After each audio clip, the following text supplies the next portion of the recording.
Today I'm going to assist you in breaking that magical 100-foot fly cast mark.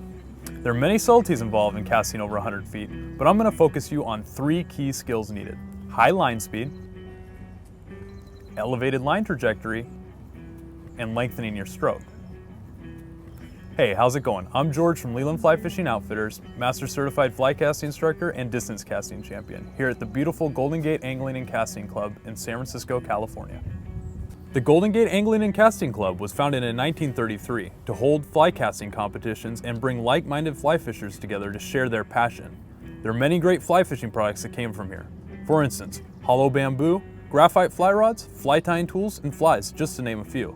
Modern fly casting techniques like the double haul were also developed right here on these hallowed grounds. It's just the perfect place to advance your fly casting. Now let's begin. As mentioned, the 3 skills to casting further are high line speed, elevated line trajectory, and lengthening your stroke. All will already assume that you can form a very tight loop. If this is true for you, adding these 3 skills will greatly increase your distance. The first key skill is high line speed. High line speed simply means that your fly line is traveling at a higher velocity or going faster. Think of a bullet exiting a gun barrel. If the bullet exits faster, it'll go much further. We achieve high line speed by storing more energy in the form of a deeper flex fly rod. We do this with a well-executed double haul. A well-executed double haul requires 2 things. First, with your line hand. If the rod is moving, your line hand is moving away from the rod. Conversely, if your rod hand is stopped, your line hand is returning back to your rod hand. Secondly, your fly line hand should haul the fly line to the maximum distance possible, constantly accelerating throughout your haul. If we've done our haul properly, we've added more energy in the form of a bent rod and sped up our fly line. Now all we need to do is get this stored energy out of the bent rod efficiently into the fly line.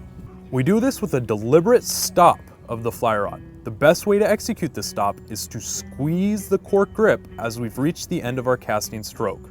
Truth be told, the real magic here is the squeeze. The best distance casters in the world have one thing in common. They're able to stop the rod efficiently on their back cast and their forward cast, allowing for the maximum transfer of energy from the rod to the line. They do this with the squeeze.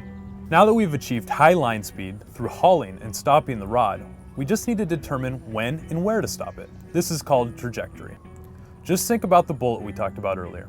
A bullet aimed low will crash into the ground before it reaches its maximum distance. A bullet aimed higher will go much further. Elevating the trajectory of your forward cast is simple. To do this, stop your rod on the forward cast sooner. The result will be a higher release of fly line. Traditionally, to do this, we need a lower back cast to achieve a straight line path of the rod tip. The secret to distance casting trajectory is keeping that high stop, but allowing the fly line to drop, resulting in a higher trajectory on the following cast, whether on the forward or back cast. This technique allows you to carry massive amounts of fly line in the air. The last key skill here is lengthening our stroke. We lengthen our stroke by drifting, and drifting is simply the rod moving after the stop in the direction the fly line is traveling. The distance you drift is now added to the length of your casting stroke on the following cast. This allows you to add power over a longer period of time as you're moving to your next cast. It also allows for sufficient time for your fly line to straighten and drop. Along with drifting, we can rock our body. You do this by moving your body back on your back cast and forward on your forward cast. This will allow you to lengthen your casting stroke and add your core body muscles to your casting stroke. If you understand and practice these 3 key skills, you'll be casting further in no time. If you would like a casting lesson here at the beautiful Golden Gate Angling and Casting Club or at our Sonoma Ranch location, please give me a call at 1-866-672-1959 or visit us online at lelandflyfishing.com. Thanks for watching, and we hope to see you on the water.